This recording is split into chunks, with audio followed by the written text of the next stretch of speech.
Well, it was a big weekend in the National Football League, but off the field, a huge story regarding Peyton Manning made some huge waves. So bear with me because there's a lot of information we have to get out here. So an Al Jazeera report identified Peyton as one of several high-profile athletes who were supplied performance-enhancing drugs from an anti-aging clinic. The Al Jazeera probe, which was posted online early Sunday morning and aired last night, reported that Manning was given HGH in 2011 while he was recovering from neck surgery with the Colts. The report cited a man named Charlie Sly, who allegedly spoke to an undercover reporter working for Al Jazeera. Now, Al Jazeera identified Sly as a pharmacist employed at the Geyer Institute in Indianapolis. But Sly isn't a pharmacist and wasn't at the Geyer Institute in 2011, as Al Jazeera claimed. Sly tells ESPN's Chris Mortensen that he recanted his story to Al Jazeera when he realized that it had used information he had made up to the undercover reporter. Now, Dale Geyer, the founder of the Institute, had this to say in a statement: "I have no reason to believe these allegations are based in fact or have any truth. In fact, I can say with absolute certainty that they are not."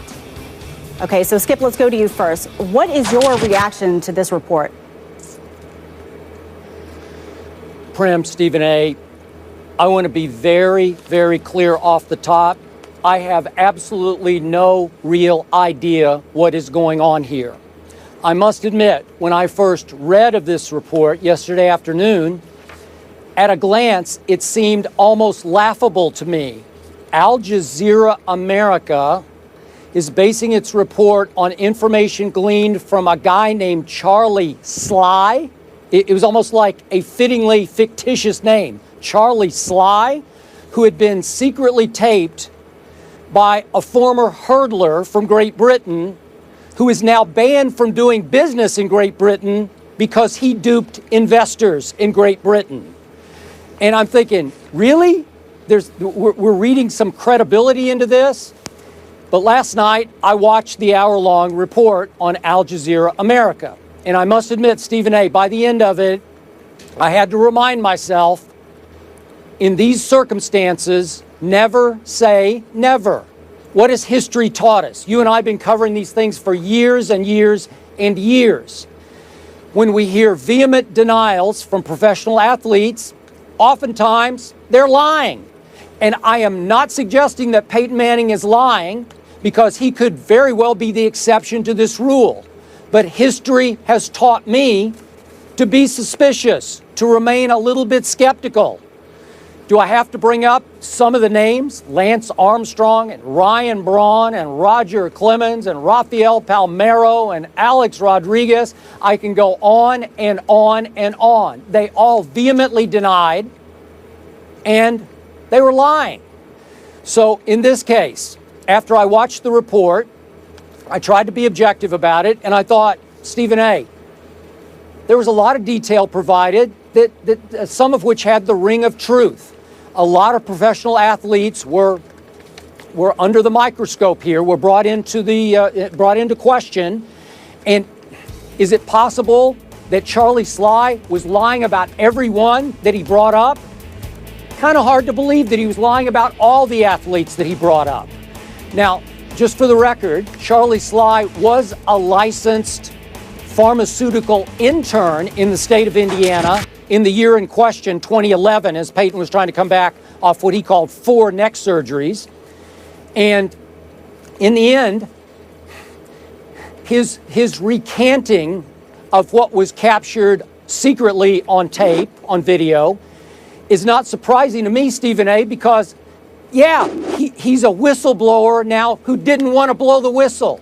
He has no axe to grind with anybody. He wasn't trying to get Peyton Manning or get any of the other athletes he mentioned. He was duped by this ex-hurdler who was saying, I want to go into business with you. They were trying to set up some kind of a firm that would counsel or represent athletes who were not trusting of their team doctors in whatever sport they were in. And the hurdler is saying, hey, I could bring some of the best athletes in Europe over here and we could represent them also.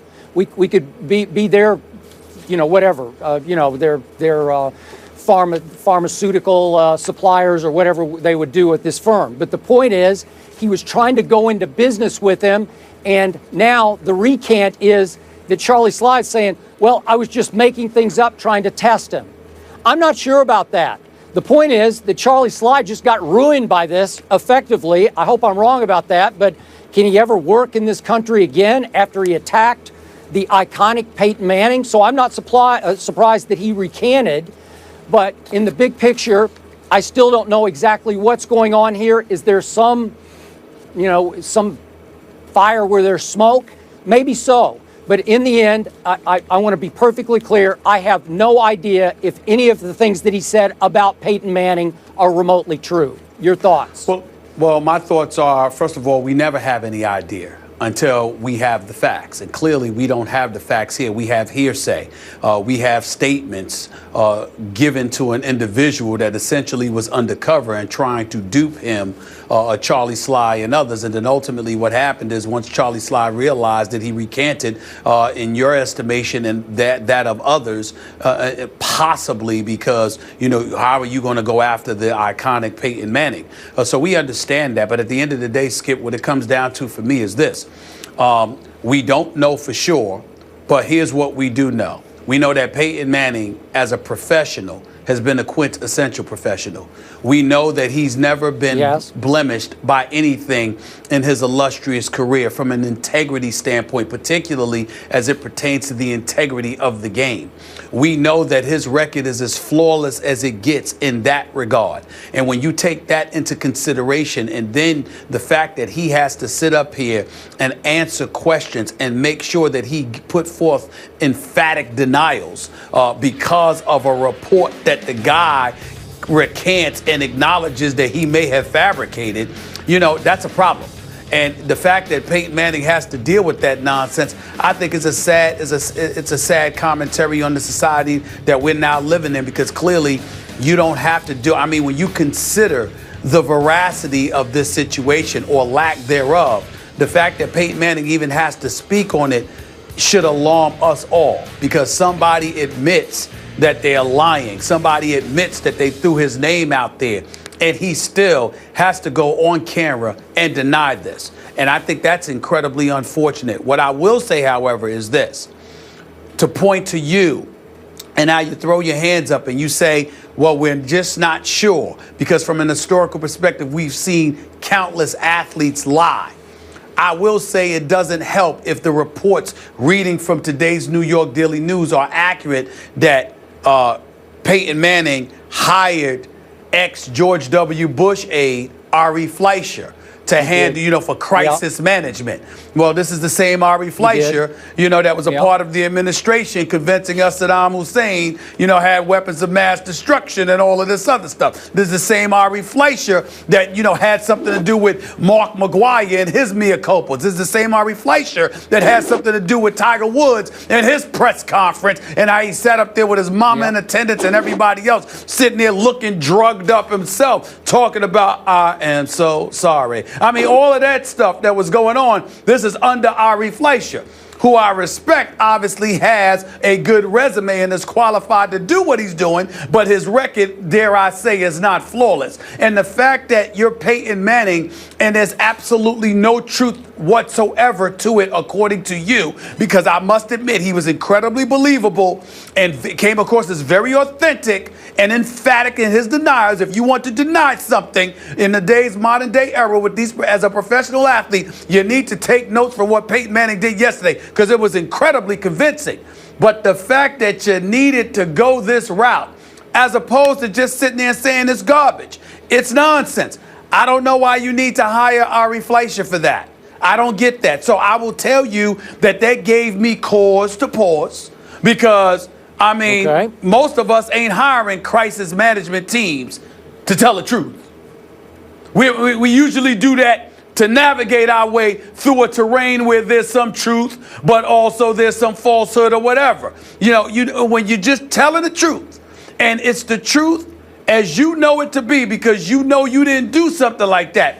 I don't understand how Ari Fleischer is needed here. That definitely threw me for a curve. Outside of that, Peyton Manning came across as very convincing, very believable, and the most important point is, from a journalistic perspective, there's no factual evidence here to indict Peyton Manning. There's simply somebody talking nonsense. And the fact that he should have to answer for that should alarm us all. Anybody could go out there and say anything, and you got to come out there and publicly deny it. That's a problem.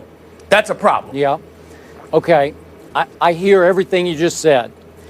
It's possible that in a way Peyton Manning is being victimized by all who came before him, all those superstars who vehemently denied and vehemently lied about their use of whatever, PEDs. So in the end, almost by association, by history, it makes you skeptical. I'm not saying, again, I'm going to reiterate my point. It's highly possible that Peyton Manning is the one exception to this historical rule. And I hope that's the case in this case. Well, what I'm going to say is I don't recall any athlete having somebody who accused or alleged something and then turning around and saying, no, it's not true, I was lying.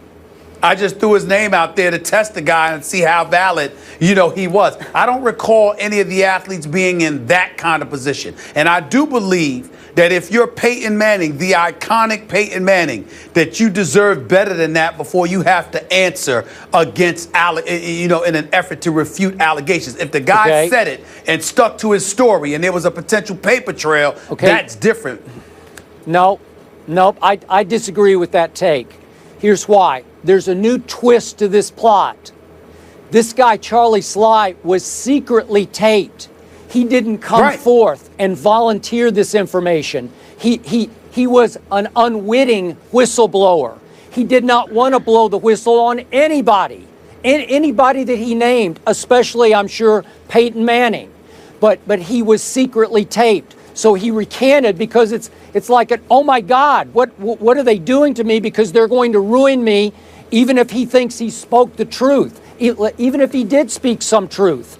My point is, he's going to recant and deny it because he got caught and he didn't mean to blow the whistle. All those other guys had whistleblowers within their sport who wanted it known that Lance Armstrong doped, or whatever the case may be, some of his competitors, or Jose Canseco on Rafael Palmeiro, or the whole steroid issue in baseball. Those are whistleblowers who wanted the truth to be known. Charlie Sly did not want the truth to be known, if in fact there is any truth here. Yeah, but if he comes out and says that I do understand your point, Skip, and that's very valid.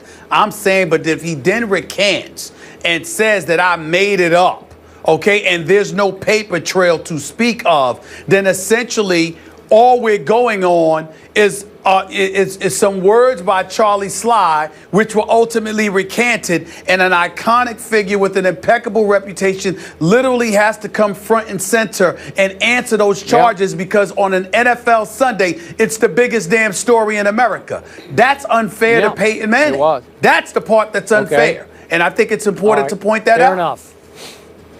All right, we did. All right, let's leave it at that and get back to matters on the field. Last season, he was the one saying RELAX, but after losing to the Cardinals by 30